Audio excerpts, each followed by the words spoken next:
take the red pill, you stay in Wonderland. And I show you how deep the rabbit hole goes. Welcome to Life in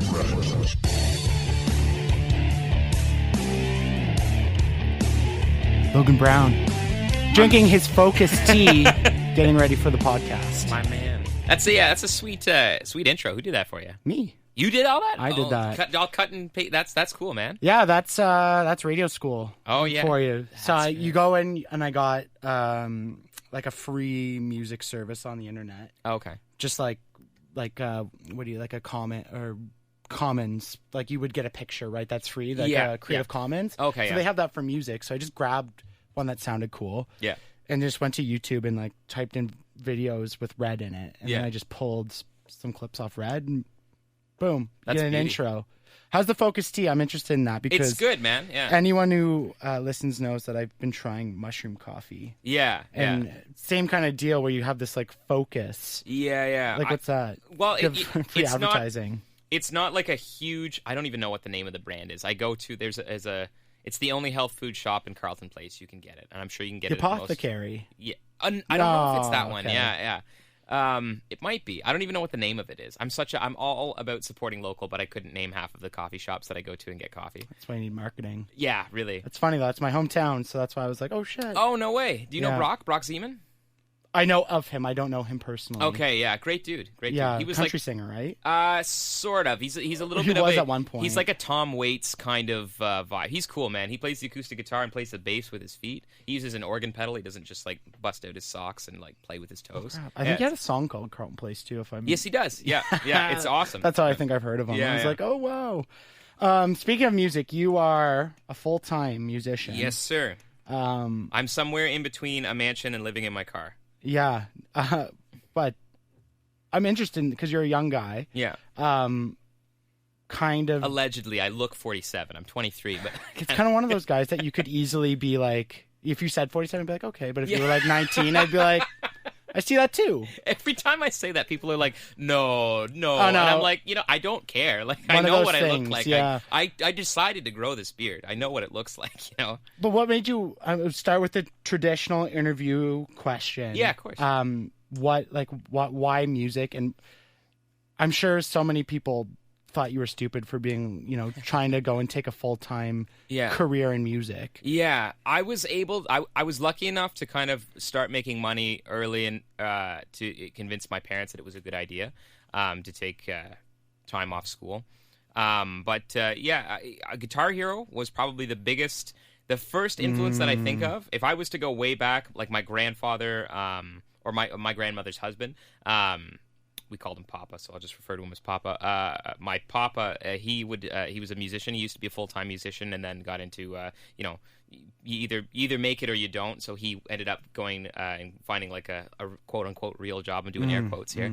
And he was great. I mean, he played left-handed upside down. I always thought that was the coolest thing in the world. He played awesome piano. He was the first, from a very early age, I saw like the tangibility of music. Like it wasn't something that, I hear this a lot now when I play the guitar or when I sing, especially on stage. People are like, "Oh, I just don't know people that like." Not specifically speaking about me in a condescending way, but people are just like, "Oh, I don't know how anybody can do that. Like, it's just the strangest thing in the world." But I, even from like age 1 or age 0, grew up seeing him play the guitar, seeing him play the piano. So there was always like "Oh, that's Papa." He makes scrambled eggs and bacon in the morning. And makes a kick-ass French toast, and also plays the guitar and the piano really well. Like it was just like, I understood that was a skill that you could cultivate, even at an early age, before knowing what skill and cultivate meant. And from Guitar Hero, it was just a matter. That was my playlist. Like they're all guitar songs, so that was what gravitated towards, or where I gravitated towards the guitar, sitting and listening to heavy. I was a metalhead. And listening to crazy heavy metal and wicked shred solos, and just like, wow, like there's a section of the song that they just give the guitar player to just go off.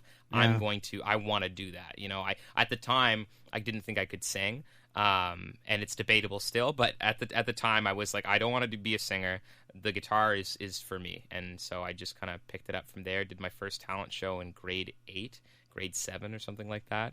and got a standing O from one guy who I think was doing it ironically to pick on me. And, and ever since that then, gave you the confidence to go after you know, it. It's like when comedians say they get their first bomb, and that's either like, oh, I never want to do that again, or I never want to do that again, and that's going to make me write better jokes. You know what I mean? So for me, it was just, oh, this was cool. It's like somebody actually like stood up and clapped, and I'm going to take this and run with it. So, right. Yeah. So, you know, flash forward to your, you know, you did the talent show, got your standing O. Yeah. Now you're a young man. We're told we have to go to school. We have to, you know, get a full-time job. You know, have a family. What all the things society says. Where was the moment where you're like, you know what, like, this isn't for me. I'm gonna go take this in a totally different route. Like, what was that moment? I had mentors in high school, but they were all music related. Like, even our guidance counselor he's an unreal percussionist. Shout out to Doug Vanderhorden. So yeah, he was an unreal percussionist, wicked great drummer, wicked great singer. And so I always was able to see I hate saying the money side of it because we don't get into this for money, but I was always able to see, you can make a go of it and not be Drake. Like, you don't need to have Rolling Stones money in order to be okay as a musician. Right. And both my parents, like, my mom went to college, but never pursued anything with her degree, and my dad was a dropout. So both of them, and, you know, my dad hired on to CN, which is an awesome job.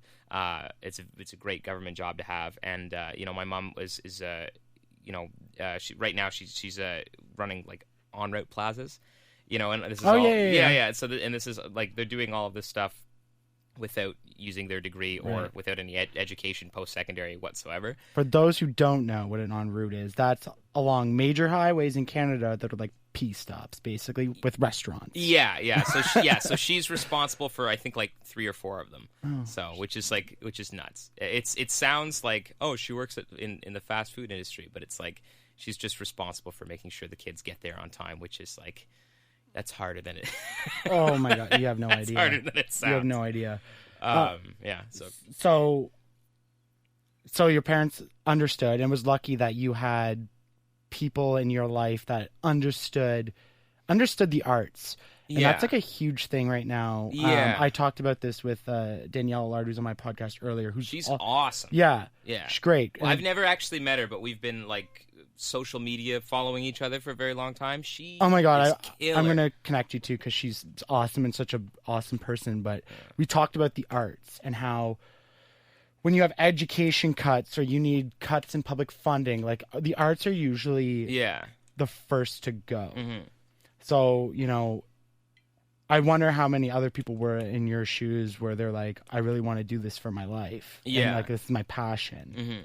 And the guidance counselor's like, that's stupid, go do math. Yeah, like, we were very lucky. I went to Ernestown, which is just outside, it's in Odessa, it's just outside of Kingston. And we were very lucky. I think there's like 500 students at most. I'm like half black, and I was the black kid. That's how little, you know, it was country.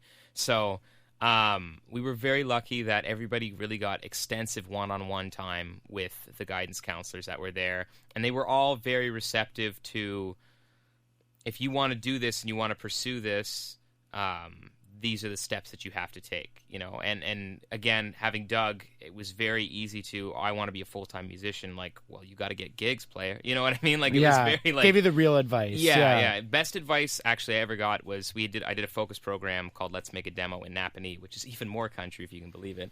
And Greg Runyons, I'll never forget. He said, like, if you don't want to be a music teacher, and if you seem like you have it in you that you want to tour, he says, you just got to do it. He says, don't listen to anybody that's going to tell you that you got to go to college. Don't listen to anybody that says if you want a life in music, you got to get that Royal Conservatory and go and do music theory. He said, just get a van, get a piece of crap van, get all 4 of your sweaty asses in that van and drive and go and play some shows. And that's how you're going to make it.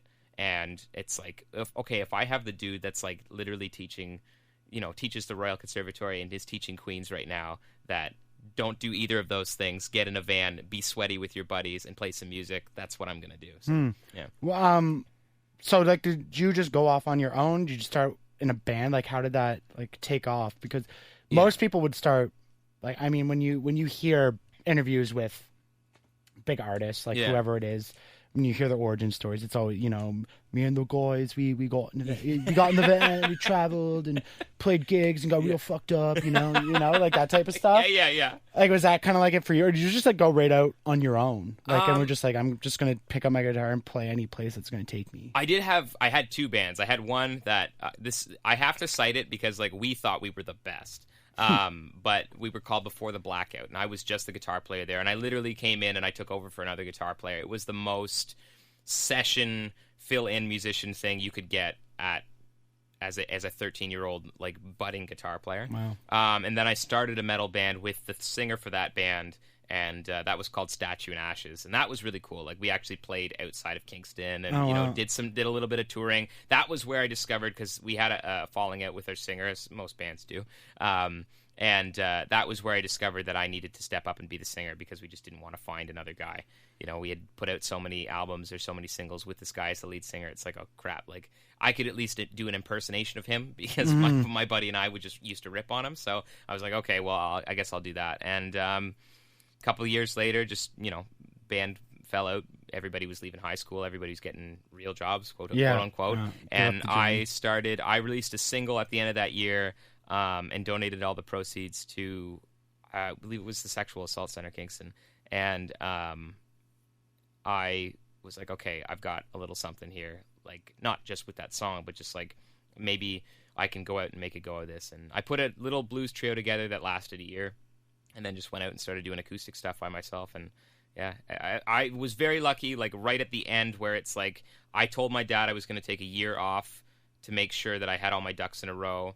And it was like the ending of that high school year where I was about to start my year off. I started making just loads of money and was able to quit my loads of money as a 19-year-old kid. Yeah. I was able to quit my job, and he was like, well, you're going to be okay. He's like, I'm not going to charge you rent, but you can, I bought a car, and I was driving to gigs, and I was buying new gear, and I was putting money into a savings account. I had a tax-free savings account. My dad was like, geez, your mom doesn't even have that right now. So you'll be all right, I guess. No debt, no nothing. Yeah, it was cool. It was cool. Wow. Yeah. I'm interested in the metal band part, because I too am also a metalhead. Oh, nice, man. So, like, what are we talking, like metalcore? Like, are we talking more like where? I wish. Where would you fall on the spectrum of Breaking Benjamin without the screaming? Oh no, I love Breaking Benjamin. Yeah, man. I like Breaking Benjamin too. Yeah, Breath is a great song. Yeah, man. I love the screaming thing. I taught myself how to do it, but I just couldn't do it up to par that I wanted to. I was perfectionist enough, I guess, that I didn't want to do anything that I was going to embarrass myself at. And so it was mostly like Stain style stuff. Chevelle, me and Drew was the other guitar player, and my buddy at the time were huge into Chevelle. And so it was very much in that vein, but I was always like, I'm a big 80s shred guy, so it was always that with a little bit of some technical stuff underneath. Yeah, like thrash, like Metallica. Oh yeah, man. Testament was my big thing. Testament, yeah, really Megadeth, interesting. Marty Friedman was my first guy, and then from Testament I got into jazz because Alex Skolnick went back to school and got his jazz degree. Oh, so wow. yeah, I started studying jazz. That's interesting. Yeah. So you're from metal to jazz. Right into it, yeah. It's so this is what I love about music in general. Yeah. So, I mean, we just met before this, but like I have like music notes on my forearm. Yeah. I have a treble clef. I music has been my life, not in so much of a performance way, but just in like a emotional feel type way. Yeah, yeah. But what I love the most, so when we just talk like heavy metal, these fucking burly dudes just like, yeah, going into jazz. Yeah. I was talking to my buddy yesterday, and I'm also really big into 90s hip-hop. Oh, sweet. And we were talking about a documentary called Hip Hop Evolution. I don't know if you ever saw it on Netflix. No. If you're I don't know, just musically it's really interesting. Yeah.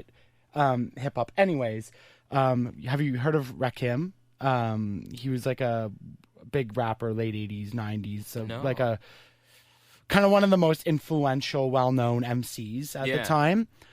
He grew up with jazz. Okay. And so he put his flow and his like beat selection like on like a jazz beat. Mm-hmm. So he developed whereas a rapper would always like hit on the beat, he would go in between the beats. Yeah. So it was just like a totally new sound on him delivering his lyrics. That's crazy. So like the thing I love about music and people who appreciate music, that and like all forms, not just like I really like country or you know, like Yeah. I just really like Taylor, and that's all I want to listen to is Ariana Grande. Yeah. Which is fine. Yeah. But like people who really have a deep appreciation for the art is that you can go from all these different things and find an appreciation from it. Yeah. I feel like that makes the best. I'm huge into. Whenever people ask me my favorite artist, it's very hard because it like changes every couple of months. Yeah, I'm but the same way. I'm huge into Anderson .Paak right now, and I'm just getting into a Dua Lipa kick. And the reason being is because I feel like both their music is if somebody said, you write Motown, and Motown hadn't existed. And now it's like for Anderson .Paak, I mean. And so for me, it's as if Motown didn't exist and somebody was like, oh, Anderson .Paak writes Motown. And he was supposed to create this genre as it would sound in 2019. So you wouldn't have the dated horn section or anything like during the Smokey Robinson days, or just the lyrical content that they were thinking of, or even just the sound of recording with one mic in a room. You would have this super produced, they have Logic Pro and all these big different effects and everything, but he's writing Motown music. You know what I mean? Same with Dua Lipa. She writes disco. She just writes it in 2019. Yeah. You know what I mean? So it's so cool. I don't know what her influences are. But I've just, by listening to her music, it sounds like disco, not dance music, not like what we hear quite regularly on like, you know, on mainstream streaming channels or radio or anything like that. But she writes almost like disco music. Like it's a throwback to, the instrumentation is like so bassy, and it's like a throwback to the Bee Gees and, you know, Hot Chocolate and stuff like that. And not in an in-your-face way. I love Wolfpack, but not in like an in-your-face, like it's on my sleeve, like we are a disco funk band. Yeah. It's like You just hear that influence come through it. You know what I mean? It's like, and you know it was her and her producer sitting there being like, just up the bass a little bit. Just make it a little bit more punchy, because that's the sound that I want. And that's what separates her from somebody like Billie Eilish, who is also incredible, but I have a big appreciation for her. She's fantastic. Not just because, and sorry to cut you off, to jump back into it, but you know, working for a top, you know, like a current radio station that's playing all the hits, and you just hear it all the time, and all the songs sound the same. But then you hear Billie Eilish, who's just doing something different, and making her own path that, you know, everyone's usually too afraid to do. You as a musician, I'm sure, like, you kind of want to just, it's way easier to follow the flow, right? Like, I get my out and I do what they tell me, and I play. You're Canadian, so I bet a record person would probably be telling you to do country if you ever want to make it. Like that, right? You just follow the advice, because all you want to do is just do music for a living, and you kind of sell out. I know that's not everybody, but when you have someone like Billie Eilish, who has this totally unique sound, and I don't even know what to think about it, because it's so light and airy, but then like she has like these punchy beats and she's raging on stage. I'm like, I don't know what's going on here, but like you just see these teenage girls just like foaming at the mouth watching her. Like it's same with Lizzo. Like she's kind of doing things her own way, which I really can appreciate. I heard Good as Hell for the first time today in my car, and I was like, this song's good as hell. Like that's one of those songs you just like, you know, opens a movie, like, and you're just like, the person's getting ready and all these good vibes, right? And you know, I've seen some criticism of her, like, you know, using a lot of internet cliches, like that's fine. Also, you have to make money. Like, you do have to be. Everybody wants their musicians to be so perfect and so unique, but it's like,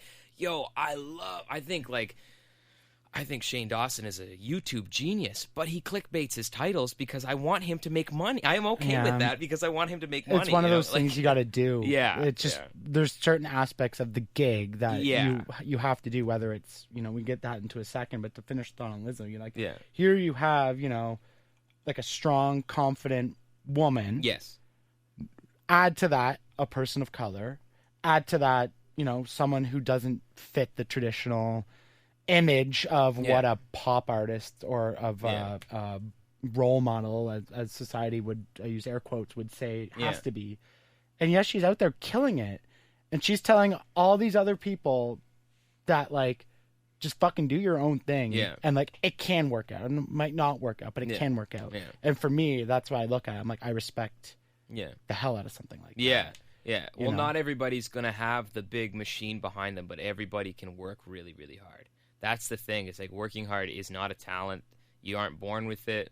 You know what I mean? It's something that you work at that, and I think that's where you see people that don't fit the mold of what the machine is pumping out, both looks and sound-wise, is the dedication and the hard work. And we're making less money, both we're making the same money when we play pub gigs that we were making, 25, 30, 40 years ago. Yeah. But we're making less money now, but we're able to kind of reach more people with our honesty.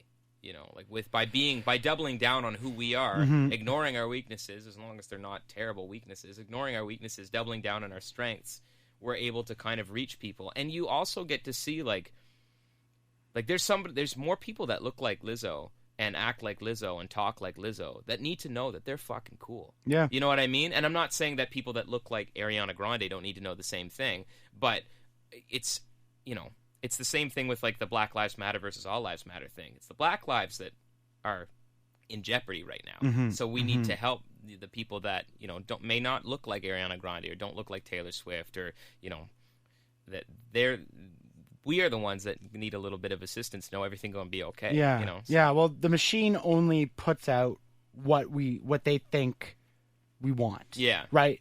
So all it takes is one person to break through. Yeah. And that changes the whole machine. Yeah. Yeah. Because now they're like, oh, now they want this, right? Like society is always going to be one step ahead of what consumerism and corporate, and capitalism can do in the sense of entertainment and socially, not necessarily when we're talking economics. Yeah. But, now that someone like Lizzo and Billie Eilish have broken through, yeah, and are big, and they're big stars, and they're 1 and 2. I mean, you could even throw in Louis Capaldi in there. I was just thinking of him as you were talking. A frumpy-looking dude. Yeah. Doesn't look like he has a lot of star power. He just has a really cool voice. Yeah. And he's funny and really outspoken on social media. Funny. But same sort of deal that now that these people break through, now the machine is like, oh, yeah.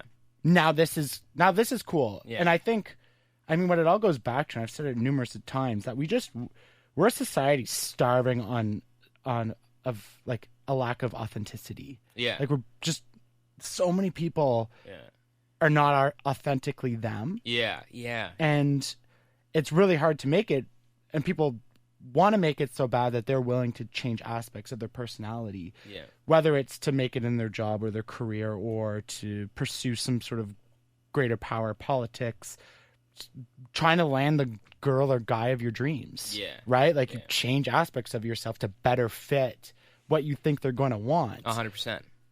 Then you have but the world's most powerful people, like that we look up to as a society, not speaking of economics, like have all made it just by being authentic. Yeah. And just being really fucking cool. Yeah. And you could go through all the years, Jimi Hendrix, Janis Joplin, John Lennon, Prince. Yeah.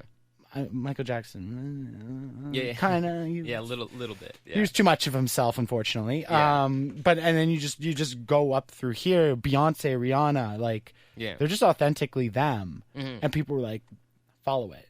Yeah, yeah. And that's all that's all we want, but yet we are always fed this sort of verbal diarrhea of like, no, this is what you need to be to make it. Yeah, yeah. And you see that on social media a lot right now. Yeah. Well, I feel like it's because the people that actually run the show don't know what the fuck is going on. They're just hanging on for dear life. Promise you don't.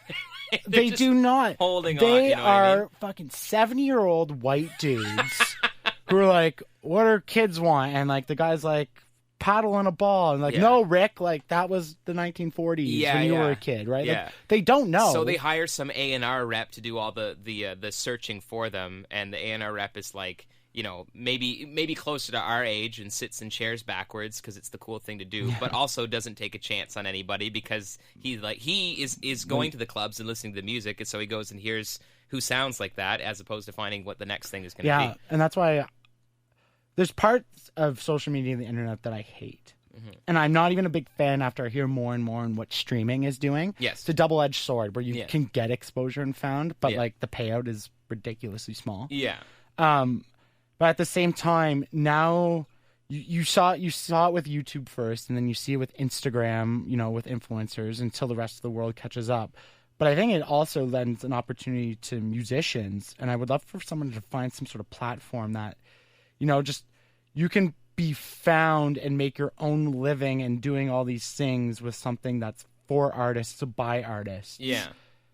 And that's how you make it, right? Like, the internet gives the power for something like that to eventually happen. I don't know what that is. SoundCloud tried. They tried really hard. Yeah. There was that stream because I think that was what was so great about SoundCloud is it was almost like a 50-50 or 60-40 split where it was mostly artists that were like, oh damn, that beat was sick, I fucks with that. I'm gonna I'll reach out to that person and take their beat, or just buy their beat off them, or I'll buy their verse, or for hip hop, like SoundCloud was great. Yeah. And that's the issue is like Spotify, you don't have that. Like obviously musicians have it too. I'm no hypocrite. Like I pay $40 every time I release a single to CD Baby to put single on Spotify, and then I also listen to all my music through Spotify and Apple, and but it's necessary evil. Yeah, you know what I mean? It's like I see the article, I digress a little bit, but I see this article shared a lot where it's like, stand up to the machine, don't resist the urge to release your stuff on Spotify. And it's like, why? Like, Amish people aren't having a good time right now. But it's like, what else are you gonna do? Yeah, we were talking before we turned on the mics, but like, no one's buying CDs. Yeah, you have to change. Yeah, you know what I mean? It's the same way that I don't know what else. It's the same reason why there's like 7 AM radio stations that are on with like 44 hertz, you know what I mean? And why FM radio took over, and why podcasting is taking over now, and and why satellite radio is a thing, and it's like, it's because the industry changes. All of it changes. Like we as musicians are more used to it because we see Elvis come out after the jazz era, and we see Jimi Hendrix come out after Elvis, and then we see Zeppelin come out after Jimi Hendrix, and people are going, what the fuck? But all of it changes. The transportation industry, like my dad, I'm lucky my dad is as old as he is, because anybody going into the train industry right now is going to be without a job in another 10 years once Elon Musk invents the teleporter train that drives itself. Can't wait for that shit. You know what I mean? You know what I mean? Like it's all changing. You have to change with it. Like, stick with your values, stick with your laurels, and you'll be okay. But you have to be open to the possibility that like one day people aren't going to want to buy like wooden desks anymore. Like, one day plastic is going to be really bad for the environment. And you're going to have to fucking just suck it up and drink through a paper straw. No, it's a big... And if there's one thing I know about humans is we do not like change. No. We do not. It's uncomfortable. We like being in our little bubbles and just kind of like, I'm just going to go to work at 9. I'll get home at 5 and make dinner and watch the news. And, we're creatures of habit. And it's comfortable. It's safe. Yeah. And I can tell you, people, like, they, especially with the music and entertainment industry, like, we are holding on by the seat of our fucking pants. Like with Netflix and all this streaming and Disney Plus and podcasts and all these different avenues of people consuming entertainment, whether it's music or TV or whatever, podcasts, YouTube, all that stuff. Like, big media, like, we can't move fast enough. Yeah. Like, they cannot move fast enough to catch up, because one, you have governance and regulations that you have to adhere to, and we all know how slow the government moves. Yeah. It takes years. Like, they're just starting to make regulations on internet and telecom, which was a problem in 2005. And now we're just like, okay, like that, and now we're already like light years ahead of that. And when you get into the big companies, like, it's very hard to react, because as soon as, like, Netflix has been popular for, I don't know, a decade now, I guess. And you get into, now big media is just starting to be like, oh, streaming, okay. Everyone's starting to do their own, and by the time everyone gets out their own, you're going to completely dilute the process of what made Netflix popular in the first place. Because now I'm going to have to own 6 different things in order to have the shows or the whatever I want. Yeah. That someone's going to go create something else. Yeah. And it's going to take another decade for everyone to be like, oh, no. First, it's not a problem. Then, it's kind of a problem. And maybe we should work with, like, and then it's like, no, we're just going to do our own thing. And then all of a sudden, like, everyone's already moved on. And they're like, oh, shit. Right? Because there's a lot at stake. There's people's jobs. There's lots of money. People, like, so no one wants to take a chance on it just yet until, like, it's too late. Yeah. And with the internet and with this global communication and ability to just access information all the time, like, it's just, people have already moved on before people, like, catch up. Yeah. So I don't know what that balancing point is of what's going to do it. It's weird, yeah. Other than like an EMP going off and like just getting rid of all technology, I don't know. I don't know what'll balance. Honestly, sometimes I wish that would happen. To be honest with you, as beneficial as it's been, everything comes with pros and cons, and right now I'm finding it hard to balance. Yeah, man. Yeah, for sure. As a marketer, I'm interested. I talk with this too, just trying to figure out the podcast and how to get that into, people's ears and people to discover it. Like, how do you do that with me, like your music? How do you go about trying to market yourself? I take my music seriously, but I don't take myself seriously. So I look at it as the same way that I feel like the rock star mythos is dying, along with all of our rock stars, to be quite honest. When you look back at the last couple of years, people don't want to idolize their musicians or their media celebrities anymore as much as they want to, like, get to know them and be friendly with them. So I double down on who I am as a person and then just disperse that personality trait throughout all of my social media. And I give a different fragment, in a sense, to each platform. So on LinkedIn, you're going to get a more professional, like, wow, I missed the summer wedding series. If you're looking for a musician to perform at your wedding, get in touch at Logan Brown. You know what I mean? Like, you're going to get more business tips and stuff like that. On my Twitter, because Twitter is so, like, well, it's out there and then it's out there. Mm-hmm. I don't put my controversial opinions up there, but my more, like, snarky, sarcastic humor that Twitter lends itself to very well, that goes up there. Instagram, you're going to get, a lot of pictures. You're going to get some funny photos. You're going to get photos of me playing the guitar, and Facebook is going to be, I have jokes on my personal page. I have jokes on my actual Facebook page. And then there's also, sandwiched with all that, of course, is music, because that is what I do. Mm-hmm. But it's all about getting people to like me, because that's what I want to do. I mean, even as a person, I don't want you to, like, I don't want to get in my car and then have you lock up the studio here and then be like, wow, that was a fucking asshole. You know what I mean? Like, it's the same thing with on the internet. I want people to like me. Mm-hmm. So I want to give you as much of my personality and all of my personality as possible. You have to have a line. But yeah, like so my thing is I just like to double down on me. Is it the greatest? Like, I could probably try harder and color coordinate my Instagram. But then again, there's also how much of me do you want in there? There's a portion of me that I don't like to do anything if I can't do it on my cell phone.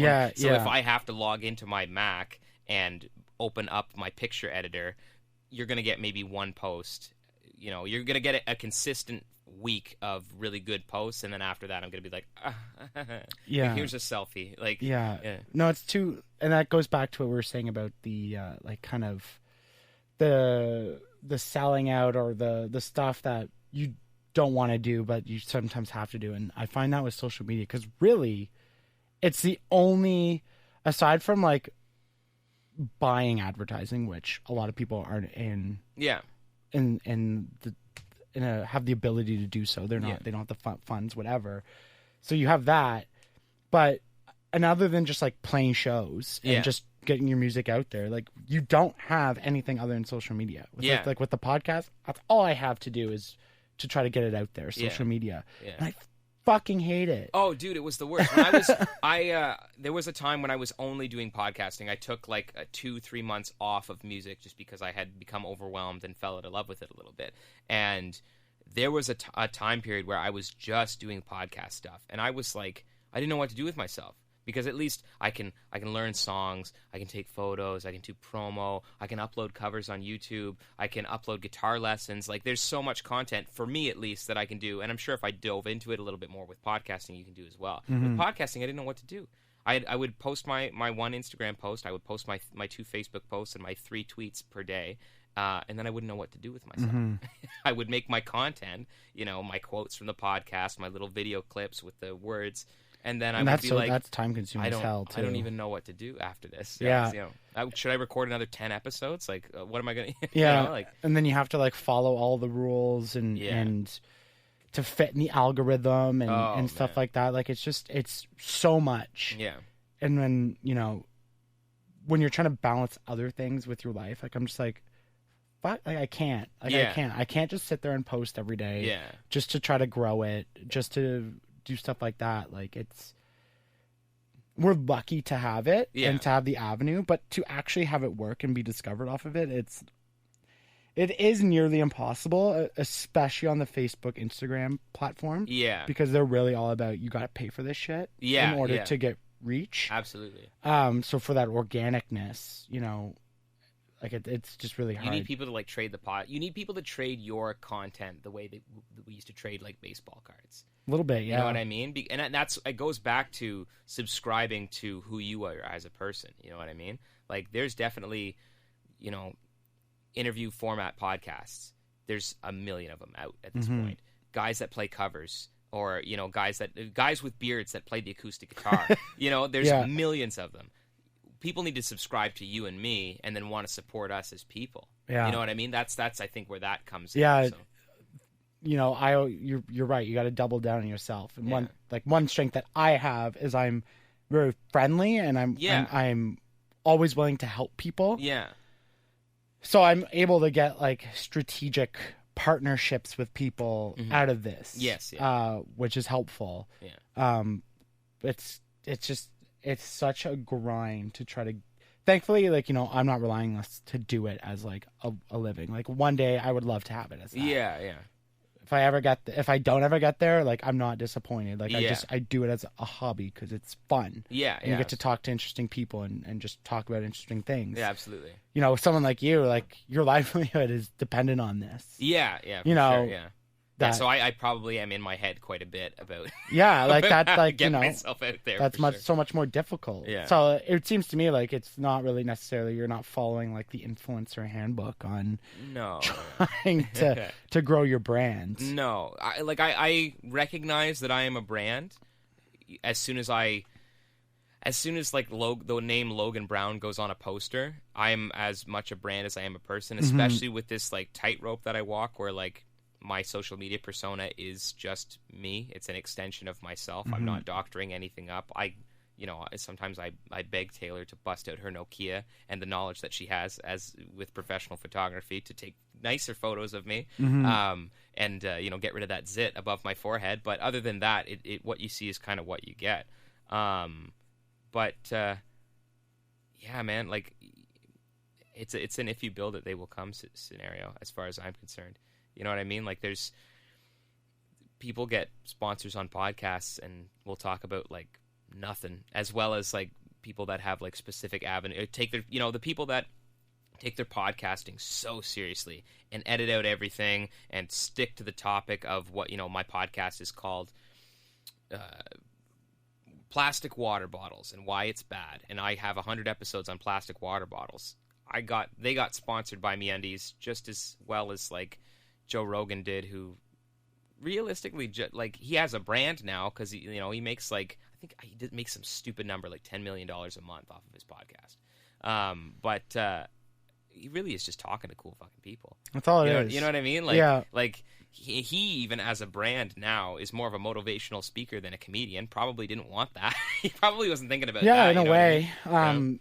It's funny how controversial he is. Yeah. But when I listen to him, do I agree with everything he says? Like, absolutely not. But like, there's sections of the internet that like despise him. Yeah. And it's interesting because I'm like, if you listen to everything he says, like, sure, maybe you don't agree with his take on, like, I don't necessarily agree with his take on mental health. Yeah. You like, depressed? Just work out, man. Yeah, just work exactly. Out, right? Take some DMT.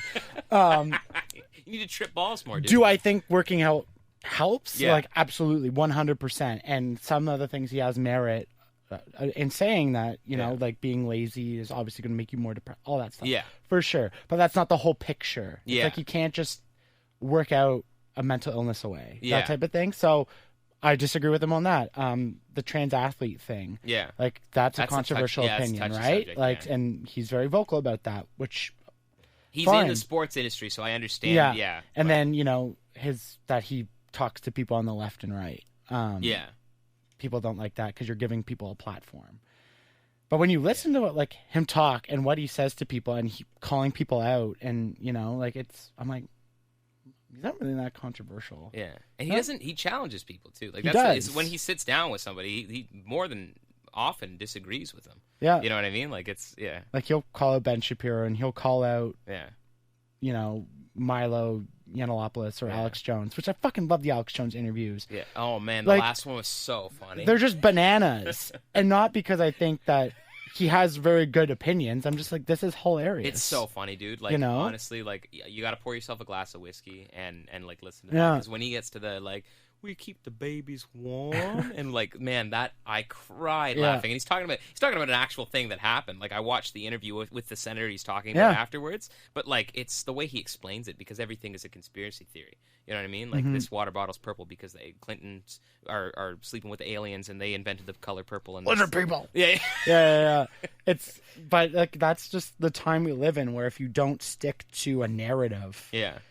you're off. You get off track. Like you're Yeah. not on the team, and you're labeled as something outside of it. Yeah. which is interesting. I'm interested. Too many teams. Sorry, I Yeah. cut you off. No, but no, it it's is- okay. It's too many teams, man. Which is, I'm always interested in hearing this from people of color, because, you know, if you look on Twitter, the way I envision it is like the way Twitter works in that space is you're supposed to be indoctrined into thinking a certain way, Yeah. and everything's supposed to be that way. Yeah. Like, as a person of color who I'm sure has experienced racism and Sure. bullying and all Yeah. that, like, where do you find social media, or it's like the discourse we're in right now, like pulling you in a certain direction? Like, do you subscribe to a lot of it? Like, Yeah. I'm open to the conversation, like whatever it is, It pulls you know? me center more than anything else. And I know, like, I don't like the idea of being 100% centrist, just because I do think of that quote that's like, you know, when they came for my neighbors, I said nothing. When they came for my, you know, and when Yeah, they came for me, yeah. and there was nobody left to say anything. I don't like subscribing to centrist, but I definitely, like, I'm not gonna lie, like, I don't consider myself like on Team Black Man, but like, I don't know, man. Like when I play like Left 4 Dead, I play the black character. You know what I mean? Like when I play Call of Duty, or Fallout, like I'll make my character black. You know what I mean? Like that's an automatic thing for me. I don't think about it as like being on a team or anything like that. And the thing is like I understand where people that are like, oh, you snowflakes don't know how to not get offended. First of all, you cried over Don Cherry. It's like you fucking cried over Don Cherry. But it wasn't that long ago that like, first off, like 50 years ago, I wouldn't exist. Like a white mom or a white dad and a black mom. Right. Nope. You know what I mean? Let alone like 40 years ago, I wouldn't have been able to go to a water fountain, the same water fountain as you. You know what I mean? Like Yeah. Tensions are high because we've been given a little bit of the power. And I say we, I don't mean we and you, but like tensions are high because people of color feel like they've been given a little bit of the power back. I also think it isn't usually people of color. Like it's very vocal people of color sometimes on Twitter that have been given a blue check mark. Why? I don't know. I have no idea. I don't know what they do. It's some very vocal people of color, but it usually is like very white knight, no pun intended, but it's like some very white knight white folks that are like, I like that one lady that was like, when's a good time to go see Black Panther, the Marvel movie, because I don't want to take away this experience from any black. It's like, shut the fuck up. Like, what do you do? Go see the goddamn movie because it's $100 billion comic book movie, and like, yes, it's awesome that it's a mostly black cast, and you know, it's but like he runs around in a panther suit. You know what I mean? Like, did you even watch Roots, motherfucker? Like that's a Black Power movie. Yeah. Like, you know, watching Chadwick Boseman and Michael B. Jordan beat the shit out of each other for 2 hours. It's not a Black Power movie, you know. From me, you know, I'm speaking from my perspective. Obviously, this is my opinion. Yeah, I'm saying it, of course. Yeah, I definitely like. I do feel myself going.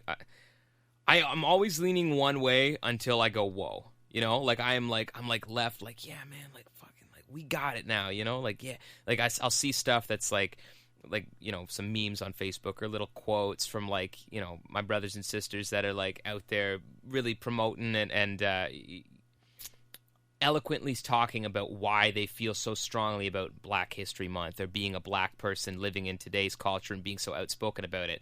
And then you get somebody that says like, you know, if you don't like Jamaican food, it's because you're racist and your palate is a Nazi. And it's like, okay, I'm going to lean right a little bit more. Yeah. I'm going to lean a little bit more right until we get to immigrants are causing all the problems and they're the ones taking all our jobs. And I'm like, yeah. You know, like, so it's not left, it's not center, it's more like zigzag until. Yeah. So Yeah. that's how I feel politically. I like totally agree. And, you know, I think I always like to talk about this stuff because I learn from so many different perspectives. So, like, a big thing for me was the color blindness topic. Yeah. And I had a discussion about that with someone who really believed in it. And, and, you know, why is this problematic? Here's my perspective. And it was a great conversation. Yeah. Because that's always been a hard one for me to grasp. Yeah. That I don't want to view people as, you know, necessarily different races. Like, I want to just, like, are you a good person? Do you care? Do you do good things? And you're a good dude or you're a good lady, whatever. But I also want to be culturally sensitive to the things that are going on. I think that's important. That don't affect me, right? Yeah. And I want to understand it and I want to learn from it. And, you know, and then but then I get caught in the, you know, you get called all these different things, you know, like then I'm, I'm not an ally because I think this one way, or I was born white, so I'm inherently a Nazi and racist. You know, I'm just colonial and stuff, and you know, like you're giving all your power to trying to understand these topics because it is heavy conversations, and there's a lot to unpack, and it's not just, excuse the pun, but black or white. There's a lot of nuance to this discussion, and everyone kind of has like an individual perspective. Yeah, like so many people probably disagree with me listening to this, or I've offended people. But like, or, you know what I mean? But it's like you look at my perspective as a mixed race dude. Like I'm the mole. I am the secret agent that can float on both sides. That's like, oh, I don't know. Oh, I don't know about that either. And but then you'll have and people calling you out that you're like a white sympathizer, like you know, or you're a sellout, or I don't want to say some of the words I see, but there's some people I follow on Twitter that are like black conservatives. And you know, they get eviscerated. You know, like they're kind of evil for everybody. I like little. I don't hear this one very often, but I like Little Debbie. White on the inside, black on the outside. Oh, yeah. Man, that's good. That's good. That one was a big... Or an Oreo. Yeah. I've heard that was a big one. Twinkie was a big one in the Asian community where it was like... for... I don't think it's like politically correct to say yellow anymore, obviously for obvious reasons, but it used to be white on the inside, yellow on the outside, and then it became Little Debbie was one that way they would use for like people like Obama. He talks a lot like them. He looks like us, but he talks like them. It's like there's no them or us, dude. Like, you know, like it's tough, and I get it in a way. I don't get it, but in a way, like you're right. I see what's happening, and you know, like, and I've said it before, like people, you know. What's been being discussed has been going on for generations. Yeah. Nothing is new, but before you'd only hear about it on the 6 o'clock news, and barely that would probably ever get any coverage, right? The civil rights movement is the exception. Yeah. But like people have been, you know, going on about like the injustices and inequalities forever. You know, I was watching Hip Hop Evolution last night, and it was talking about the rise of West Coast gangster rap, and you go into the Rodney King and LA riots, right? Yeah. Like, the stuff is, there's a point in every decade where you could point to that was an escalation of these race relations. Yeah. You know, so this, to me, nothing's new. But what we have now is social media where everyone has a voice. And you can finally be heard. And some people abuse that power, and some people use that power for good. and some people are making an honest effort to try to bridge gaps and educate people while not also being a bully or insulting or harassing as well, right? You know, it's unfortunate, but like not everyone is ever going to get on the train. It sucks. Yeah. But like there's just nothing you can do to make someone who's racist really see see racism, right? Like they have to discover that for themselves. They're never just going to be like, you're right. Yeah. Wow, I'm an asshole. Yeah. Right? It happens, but not all. So it's like, and I would love your perspective on this, because like my thing is like when you're talking about it, like you almost can't focus on them. Yeah. Because nothing's going to change. It's like you have to. And even saying that, it's like, well, but like they're the ones who were causing violence and all that stuff, and hate and crimes and all that stuff. Yeah. But when you're just purely talking about the education aspect and this discourse, you have to be talking to people who like agree that racism is bad. Yeah. But need to understand what it looks like in all its forms. Yeah. Well, it's like it's a forgive and forget type of thing, or it's a forgive and don't forget type thing. You know, like we're really good, especially nowadays where everybody's a life coach. Like we're really good at like understanding like, oh, this bad thing happened to you. Like you don't trust this person anymore for this reason. For yourself, you have to forgive and move on. Doesn't mean you have to trust that person again. Doesn't mean you have to let that person into your life. But for yourself, you have to forgive and move on. And everybody is like, that's such great advice. Like this is wonderful. This advice saved my marriage, you know? But on a society level, it's like, no. It's like it's really strange, and like I don't know, man. It's weird. It's weird. I see it a lot. I definitely think there is like a loud minority that are on either side that are doing the screaming match. Most people are like you and me are either center or doing the zigzag thing. That like everyone agrees like racism is a problem. Yeah. Right? And we can all agree that racism is bad. You know what I mean? Right. Like you know. And you know, it's just you have people who try to live like a good life. Yeah. All of a sudden being called evil and racist, right? Yeah. Like white people especially. Now, when we're talking about like structural racism or what, I can't remember what the correct term is. And that's the problem with like a live podcast. But like institutional racism, stuff like that. You know, that's a hard one for people to grasp. Yeah. And I do not disagree that it's not an issue. Yeah. It is an issue. Yeah. But I can also promise you that going after people, being like you're the worst person in the world because you're white and this thing, like that's not gonna, unfortunately, not if you know anything about psychology and change like behavioral patterns, like that's never gonna change someone's opinion. Yeah. Right? Like that's actually gonna create a little more resistance because your whole life you're just like, I'm a good person, you know, I donate to charity, and like someone's just like, you're racist. And you're like, no, I'm not. Yeah, you are. Yeah. And you're like, what? Yeah. You know, it just, there needs to be much more calm discourse. Yeah. And rational. There's a time for outrage. Don't get me wrong. Like there is a time for like outrage. Yeah. But you're right. Because what I was gonna say is it's like a big thing. Like when I say that, I also have to be cognizant of the fact that there sometimes isn't because people's lives are on the line. Yeah. Right? Like police brutality, I think that was a perfect time. That was a good time for rioting and people getting fucking mad and you seeing like tons of videos on the internet of like, this is what it's actually like to be like us. You know what I mean? And on the flip side, you know, like calling out your 97-year-old grandmother for being racist because she said the word Oriental, and it's like, yo, man, just like let her live the next 3 years, like feeling like she did all right. It's you know, tough, like, right? Like, so we have people like Rogan talks about all the time, the marketplace of ideas and stuff like that. Yeah. You got to let it sort out. I'm like, yeah, you do, but like people's lives, like some of these, like, you know, like trans people or low income people, like people's lives are literally on the line. Yeah. Muslims, Yeah. like people's lives depend on shit being changed because people are being murdered and killed for being the way they are. Yeah, absolutely. So I have to sit, and that's where this discussion it interests me because there's so moving parts, right? Yeah. Like one hand, all the things we're saying are right, but on the other hand, a lot of the rage is justified. Yeah. And, you know, like I said, people's lives are on the lines, and it really matters that things change. Yeah.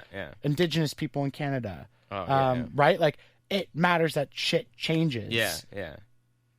But, like, the way we're going about it, like, it's not going to get change, at least at this rate. It's just, that's why I get so fascinated with talking about it, because it's just, there's so many elements to it. Yeah, no, absolutely. And like, I guess that's my privilege that I get to sit here and talk about it. We can just talk about it. Part about, you know, that I'm not affected by it, but I'm literally staring at clean water right now as we're talking about like indigenous. Yeah. And like, there's a stupid percentage of the world that doesn't like have the opportunity to even have clean water right here in Canada. Yeah.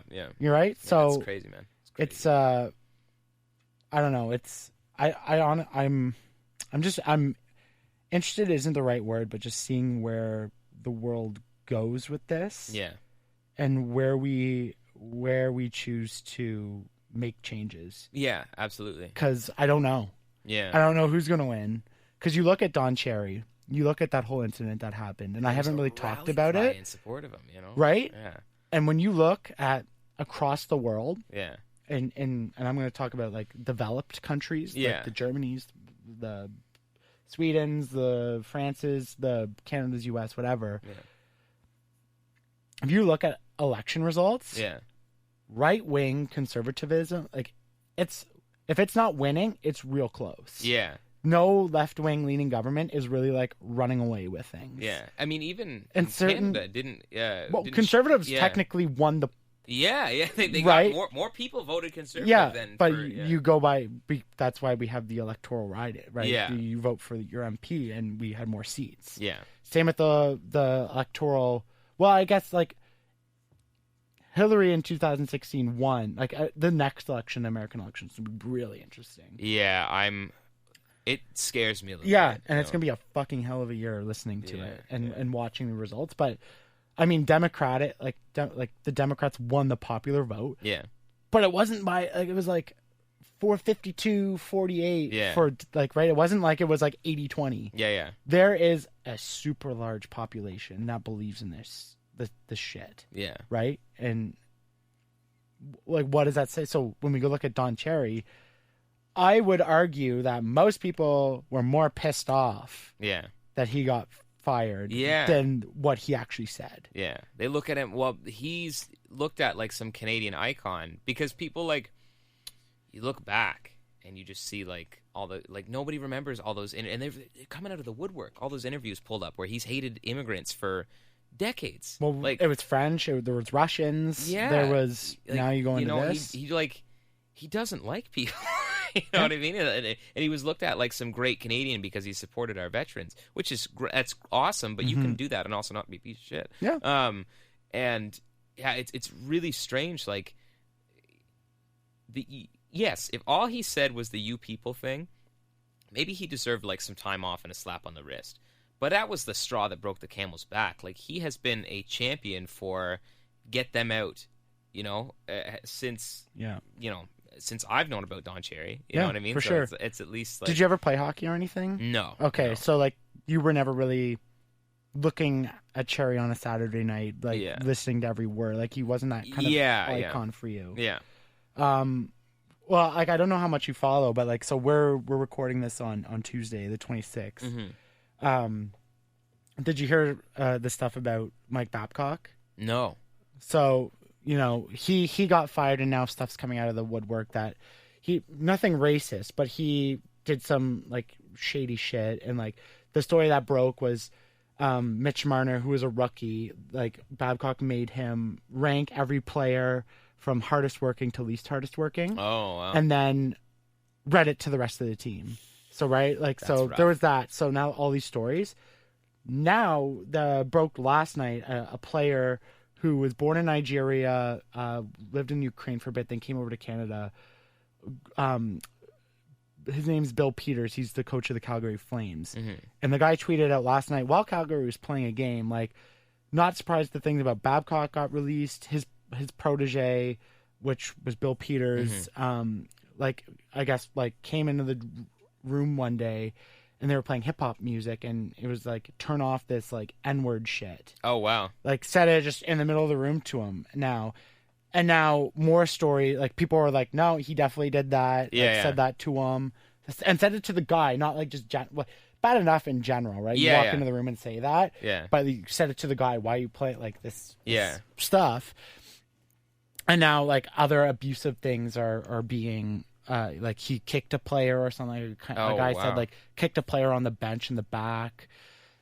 Now all this, so, like, all these stories are, like, coming out of, like, this, when we talk about institutional racism and abuse of power and all these misogyny and homophobia and xenophobia, like, man, I'm a hockey player and I love the game of hockey, but it's entrenched. Yeah. Because hockey is a game for small town lads. Yeah. And, Yeah. like, growing up, I had one black kid in my entire town pretty Yeah. much for the entirety of my life. Like, I didn't understand any of this stuff, right? You're not around it. You're not exploited to not exploited, that's the wrong word.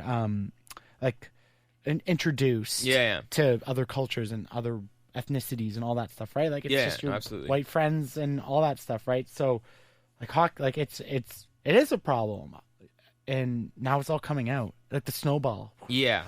It's since that Don Cherry thing, like, it's rolling. Well, people dig, man. Like, people, like, also get a hobby, but people, like, as soon as, like, they get a little nugget, they just try to find as much as they possibly can. Yeah, you're You know what going I mean? back in tweets. And Yeah, you're- yeah. You know, this incident was in 2010. Yeah. And I've always had this thing, I'm like, that balance of how far do we go back to take people out? Yeah, because You know? sometimes you get, like poor taste jokes that were kind of funny back in the day. You know what I mean? Right, Like, and like, you look at blackface, or, like, contextually, like, were they super wrong?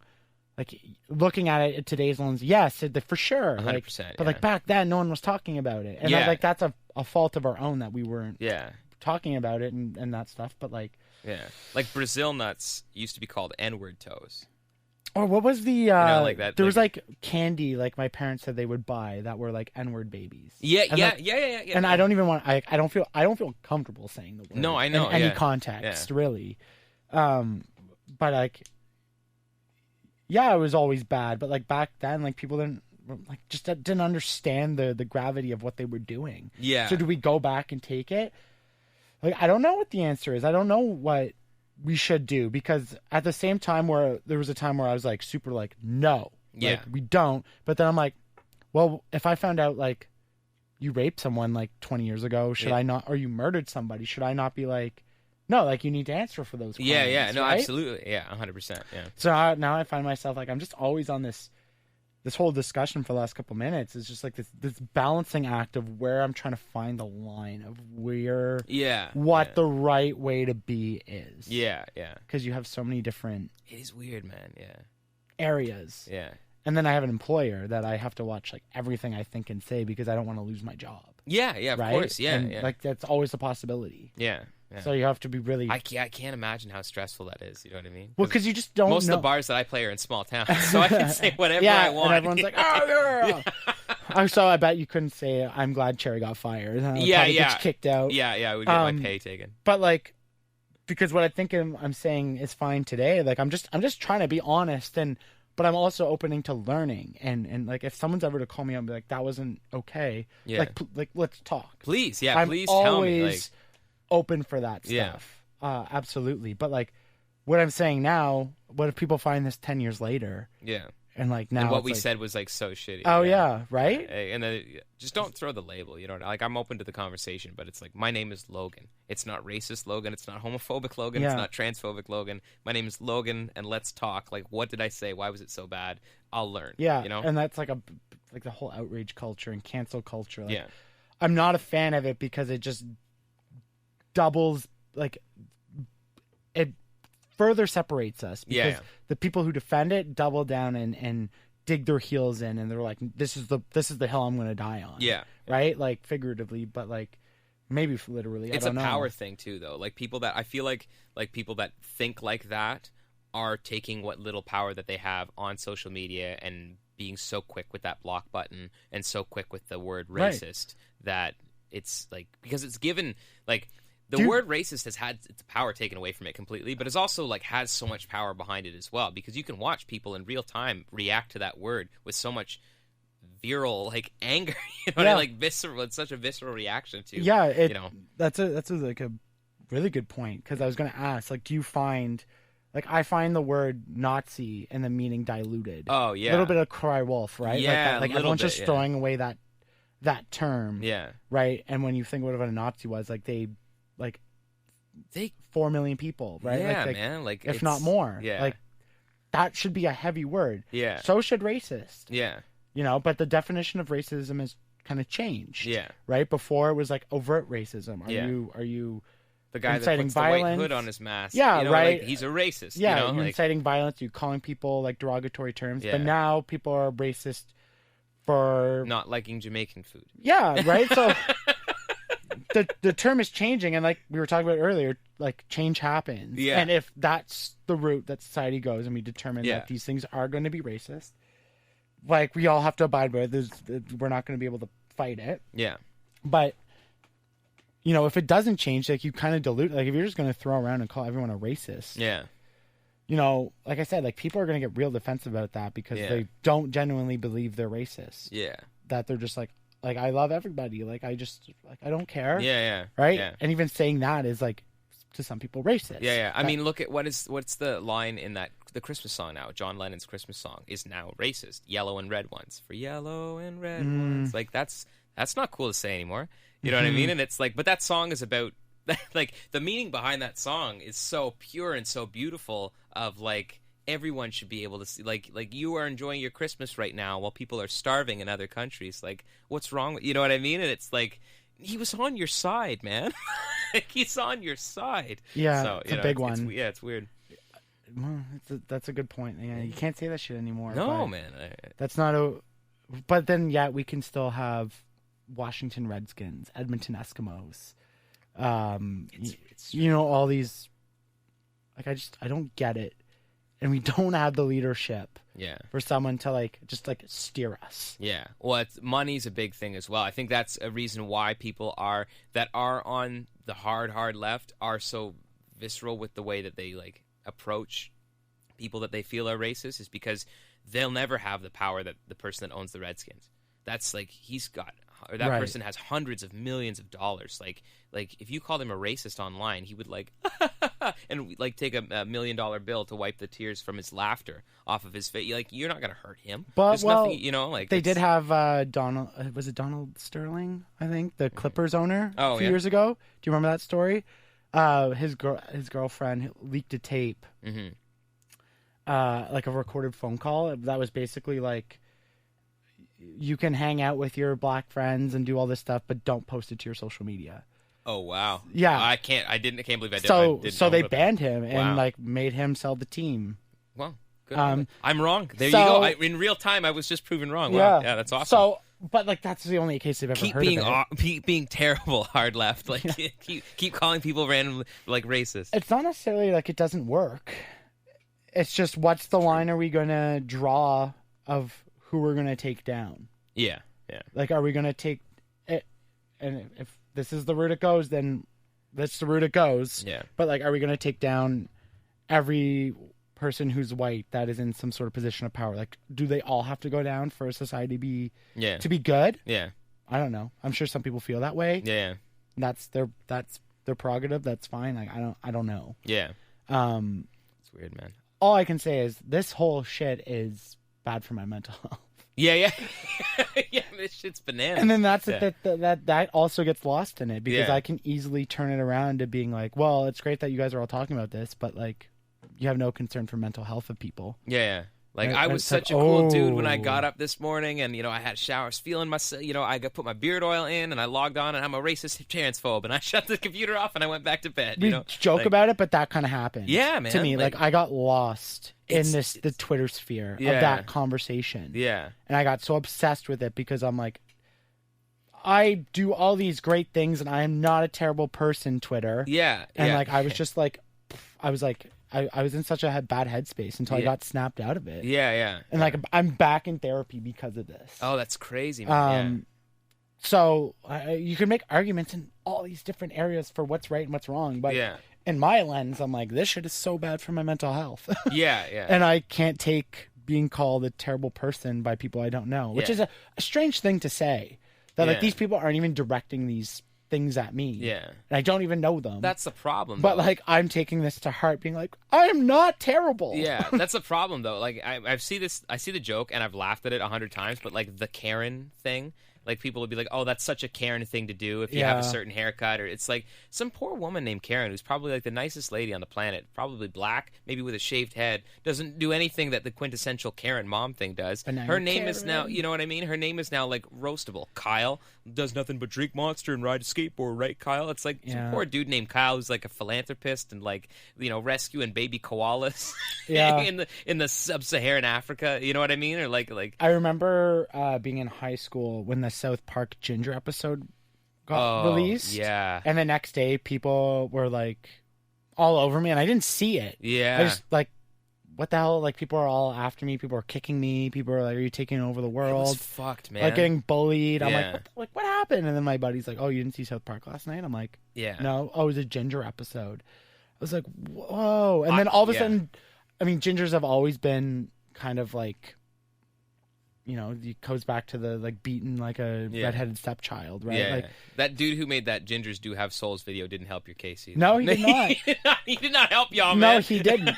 But that's a kid who's probably going through all this stuff, yeah, no, right? for sure. Like, Poor guy, you know? This, you know, and like you go back, like Gingers were burned at the stake for witchcraft, and like there was genocide, not necessarily genocide, but killings because you were ginger. Yeah.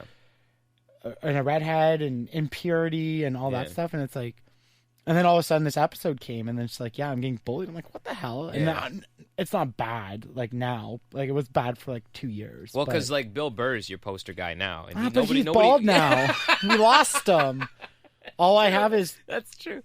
Ed Sheeran and Carrot Top and Prince Harry. Yeah.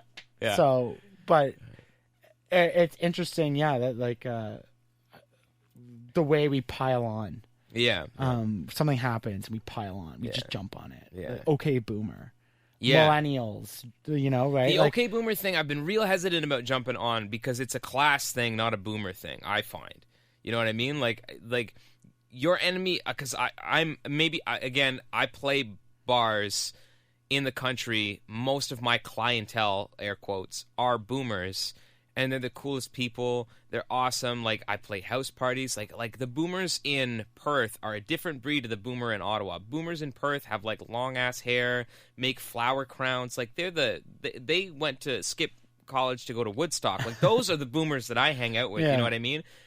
The people that like bought their 7th house and are renting it and are charging $1,500 a room. Those are the people you're mad at. Those are the people that you're talking about. But by saying okay boomer, it's like, you know, I feel like people are like, oh, I'm playing the world's smallest violin. You don't want people to feel the way that you felt with the millennial thing. Mm-hmm. You know what I mean? Like, I just want people to take me seriously, millennial or not. Like, you don't want people to feel like that, and like to make people that aren't boomers in the sense that you're describing feel like shit.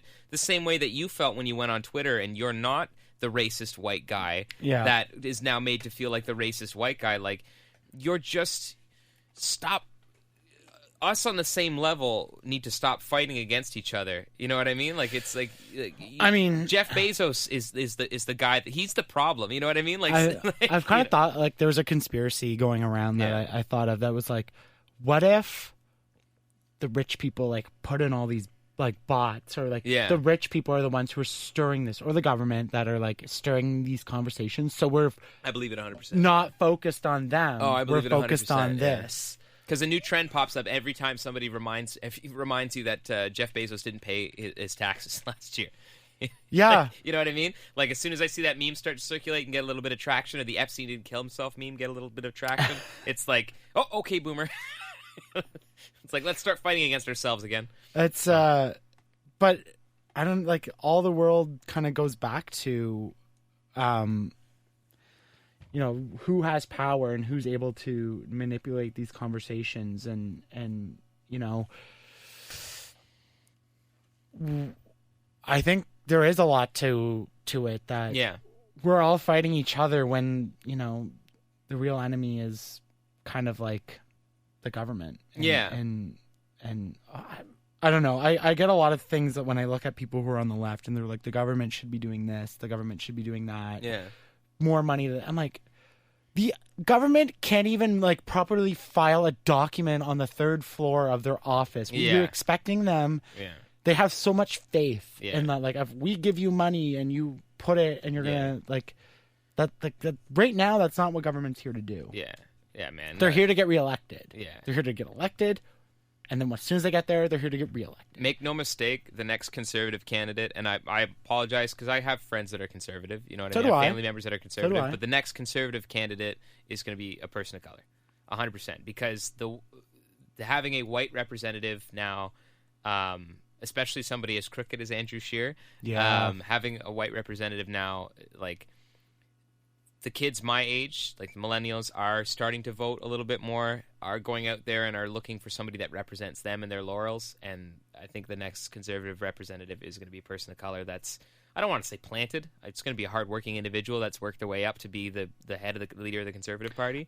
But I think that's... But, I think that is good for conservatism. I think that's great, to too. be honest. Yeah, I was saying this to my mother-in-law. I said, like, if it was somebody that I believed in, I don't really care, like, conservative, Green Party, NDP or Liberal, I would vote for that person. If it's somebody that backs the problem is like, is they want to give themselves a tax break just because they put their kids in Catholic school and think that makes them a better person. They want to, outlaw. They voted against gay marriage, like, every time they went up in court. Right? Like if you had a conservative that, like, got it socially. Yeah. That was like, no, like, yeah. The abortion debate is like, whoa. Yeah. I don't know if you'll ever get conservatives on that one. Who knows? But there are people who are pro and they're conservatives, which is fine. But, like, if you had a strong, whether it's a black woman or a black man, like, I don't know. Like, if conservatives ran, like, Lisa Ambrose or someone, they would have, or Lisa Ratt, they would have won for sure. Yeah. People didn't vote for Trudeau. They voted against Scheer. Yes. Like, that is 100% the case. Yeah. Scheer lost them the election. Yeah.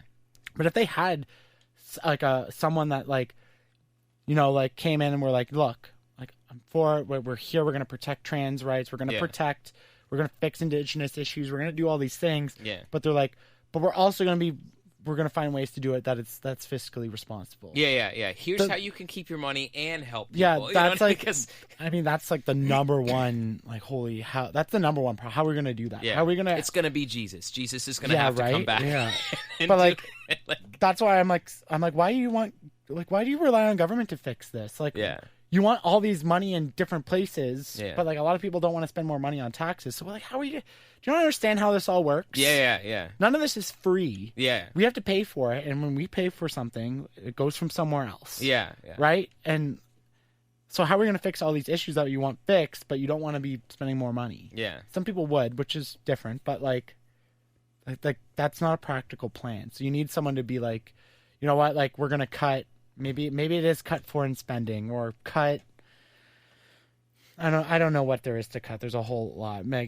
If y'all want to cut the music programs in high schools, I'm cool with that. I'll keep showing up and keep playing music and keep inspiring people. So if you want to start there, my friends, like you're not going to stop us. You're not going to stop any musicians. I've said it before, like, that's not the area to cut. Because for sure. When you cut, like, the arts expands the brain so much more than math or science, right? Like, I think a good scientist probably is really good at either understanding, appreciating, or doing something artsy, whether it's painting or drawing or music, or they probably have just something in there, because it's such a stimulating activity to work that creative part of the brain rather than the logic part of the brain. Yeah.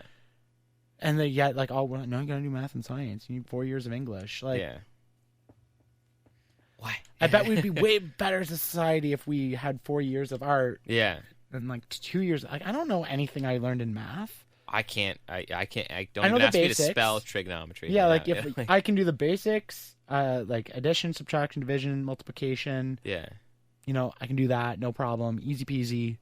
Anything else, you're on your own. Yeah. I'm not doing it. Yeah, man. Like, I remember being, like, arguing why I had to learn slope. Well, what if you're building like a deck or something you need to learn? Bitch, I'll YouTube it. Yeah. Like, seriously, I didn't know that then, but now it's like, I didn't have that. And it's, I don't know what there is to cut. Honestly, I don't pay attention to the budget, but like, a lot of people are like, well, you need to hold corporations accountable. I'm like, yep, we do. Yeah, absolutely. But corporations are also like, oh, you're going to tax me more? Bye. Yeah, right? seriously. Everything in life, everything we've been talking about for this last little while is like, it's all a balancing act. Yeah.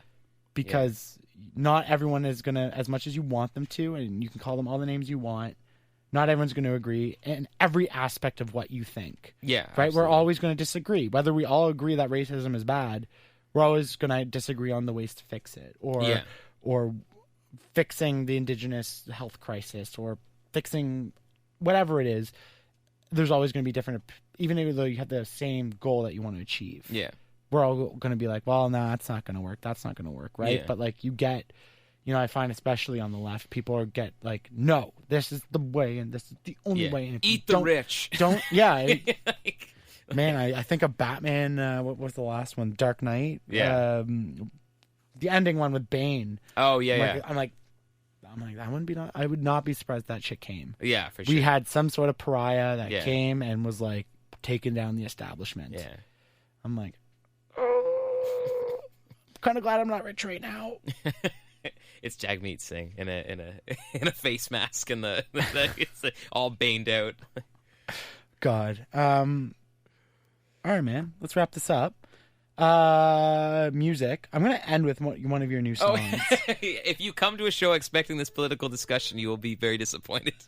No, because you're here about the music. Yeah. Do you have any upcoming gigs coming up over the holidays? Always. You can check my website. It's the best way because I'm on what I like to call the never-ending tour, and I'm always adding dates. Just and always show. there, yeah. Okay.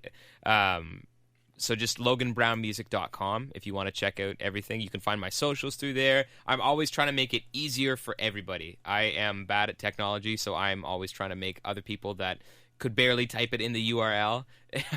I'm always trying to make it easy for y'all, too, to find Instagram and everything like that. And, Cool. Where's the next one? Next one is, if anybody's listening out in Perth, I'm at Wildfire Barbecue this Thursday. Cool. So I'm on your YouTube channel right now. Beauty. Here's a song, Santa Do Right by Me. Oh, cool. I'm going to play this one. Give me a little intro. What made you want to do this? So I am a minimalist, and I became a minimalist a year ago, 2 years ago, and Christmas is a tough time being a minimalist because not only do you not want to, you don't want to get people gifts, but not in a shitty way. You don't want to get people gifts because you want them to value the things that they have and value what you do get them. You know what I mean? You don't want to, here are some socks. It's your 100th pair of socks. Put them in a drawer and forget about them. You know what I mean? Yeah. And you also don't want to receive gifts because, number one, I live in a tiny house. I try to streamline my life around, not getting stuff. But and so this song was loosely inspired by the ending of The Grinch, where he's like, Christmas was a little bit didn't come from a box. It didn't come with tags. It's something more. Mm-hmm. And also inspired by my own experience being frustrated with Christmas, being frustrated with Black Friday is coming up, isn't it? It's this Friday. Well, yeah. when this podcast comes out, it'll be Black Friday. Yeah, yeah. So then I will be in Arnprior with the Wildfire gig will have already gone. I'll be in Arnprior. So it was loosely based around being frustrated with Christmas, the holidays, the consumerism of it, how expensive it was, and people killing each other for a fucking toaster. You know what I mean? So, America. But I knew nobody likes the Christmas music preachy. So I wanted to do something that I was proud of. So I wanted to actually sing a melody and not just do a bunch of runs the way that a lot of Christmas music is. And I wanted to be preachy in a way that was fun. So interesting. Cool, man. Thanks for coming on. I really appreciate it. Thank you for having me, dude. It's great to meet you. Yeah, likewise. So you wrote this. Yes, I did. Yeah. Dope. Even better. Logan Brown Music, YouTube. Ladies and gentlemen, check him out. Are you going to do a preamble?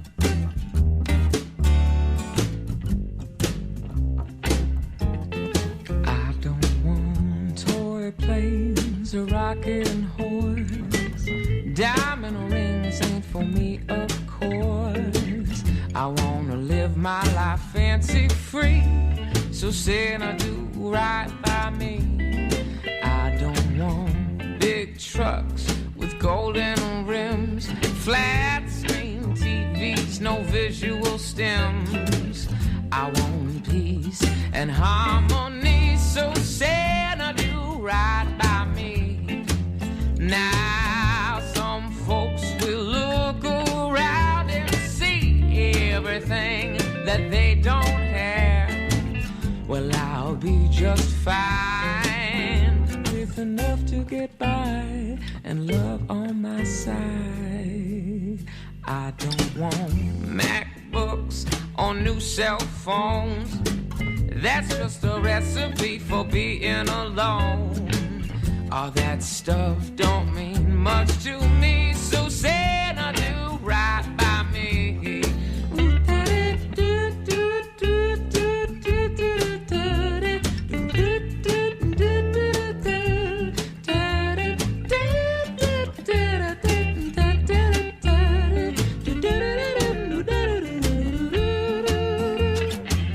Now some folks will look around and see everything that they don't have. Well, I'll be just fine with enough to get by and love on my side. I want to know that all of y'all are doing good here in the heart of my neighborhood. This year will be the best it can be. If Santa do right by me, come on now.